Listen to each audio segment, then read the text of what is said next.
as far as James and his state of mind, how he's choosing to move within the organization. He chooses to go to camp, misses media day, misses the early stuff, and then he's there. And first couple days didn't do any live action, but seemed like the spirit was good. But he is, as unhappy as ever when it comes to the state of where he works these days. He wants to be on the Clippers. He's still irate at how this situation was handled. And like Shams and I wrote, for now, there's a calculated effort and a choice to get out there and not be a distraction as a way to help him get where he wants to go. We'll see if it works. But man, it's one of the more unique situations I've covered because it's not explosive like a Jimmy Butler, Minnesota situation at this point. There have been explosive moments. We know about James, what he said in China about Daryl Morey. But it's so interesting to see the leverage element here and the power and the influence where you talk about, the Clippers bidding against themselves, which conceivably, they could just dig their heels in and never move, but they probably wouldn't get their guy because Daryl Morey is as stubborn as anybody in the league, and he's just not trading him until he likes the deal in front of him. It doesn't matter if he's talking to just one team. I think the Sixers feel like James getting out on the court and showing that he's in a very good place basketball wise is the quickest way for him to get traded. Sam, Yes, sir. I mean, I kind of want to stop you there just to maybe Diatribe even ended. Yes.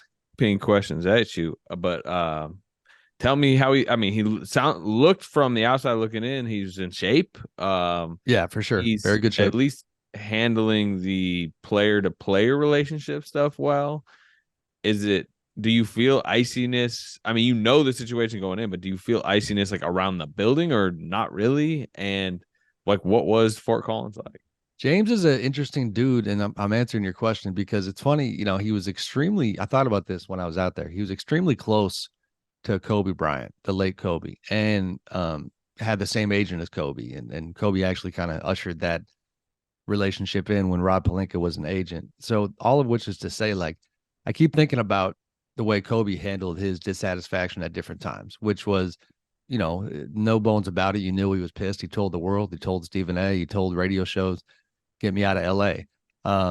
James is, I didn't cover the Kobe situation up close, but I think it's safe to say James is a similar level of unhappy, but he's just a different personality where he doesn't share everything. He doesn't act out necessarily in those kinds of ways. Now we've seen obviously with Houston, showing up late, partying when the team was in camp. He has his own ways.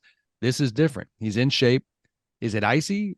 100%. I mean, with his teammates, no. I talked to Danny Green about it. Danny actually lauded James with praise for his professionalism. Talked about James, talked about PJ Tucker, Pat Beverly, and the way that they had, helped, with the on-court mood in the early days of camp.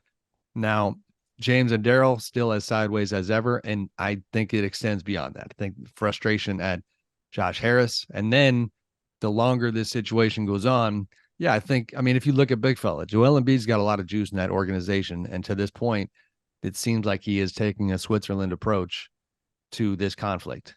And, I don't know how that sits with James, but we don't truly know because, not surprisingly, certainly I've tried to get his perspective, try to convince him to talk when I was out there. Thought he might for a moment. That didn't ultimately happen. He's not coming out and telling everybody exactly where he's at. How long can he not talk to reporters? I mean, in terms of rules, that's a good question. And shoot, as a official on the PBWA, I should probably call the NBA soon and get some sense of it. But it's the rules in camp are they're a little malleable. Where I mean, Embiid's talked twice so far. I didn't track James's media stuff. I mean, he didn't play in Boston in the preseason opener, and Joel didn't either. So obviously he didn't talk there. But we're getting close to where, it would be an issue that he's not if he talking. plays a game. Do you think he's Yeah, gonna play a game, by the way? I Like do. preseason? I'm handicapping it. Yeah, I think the progress on the Clippers front, and by progress to define it, it's the idea that that the Clippers are doing things that ultimately, could talking to other teams that could improve the offer and get James where he wants to go. For now, I think the calculus is that if he sits, if he just pouts and he disappears, then the Clippers might retreat a little bit. I think that's a concern. So for now, I think I think it is going that direction. Now the next thing is if the Clippers land some of these draft assets, they come the Sixers' way with that new offer. I'm here to tell you for sure, like there's absolutely a chance that after all that work, they get the offer a little bit better. Daryl might look at that new offer and say, this isn't it either. Like that's it. And if that happens, then it's a major question of what does James do next. But for now, I think this is the way he's proceeding. Sam, what do we think is the offer? Like what is Daryl Morey waiting for here? Does he want everything the Clippers can offer? Terrence Mann, those two unprotected firsts. Do you see a world where it ends up being like one unprotected first and Terrence Mann, or the two unprotected first, but no consequential rotation players in there? The Clippers have a lot of middling salaries. They can get to Harden's salary. Like what do you see as like the thing that Morey is going to hold out for? I mean, to me, once you start getting into three first, then you got, then you're kind of cooking with grease, if you will. If the Clippers can only trade two, though. Well, that's where the man thing comes into play, is man being important because, he could be flipped for a first. And that would be attractive and of interest to the Sixers. The current offer, and this is Shabs reporting, unprotected first, pick swap, and salaries. That was offered back in July. And since then, it's been, essentially that ask on the part of the Sixers, like, just that's not it. Go get more. And then the picks, there's been some speculation about, well, what are the Sixers doing? Are they trying to rebuild? Why do they want picks? No, do you think Daryl would just immediately want it as a three-way? Like, maybe that would be part of the, looping another team in. I think I could see it either way. I could see him doing the work on man. And I assume he already knows that. I mean, that's probably the type of deal where he's already got that lined up if it needs to be there.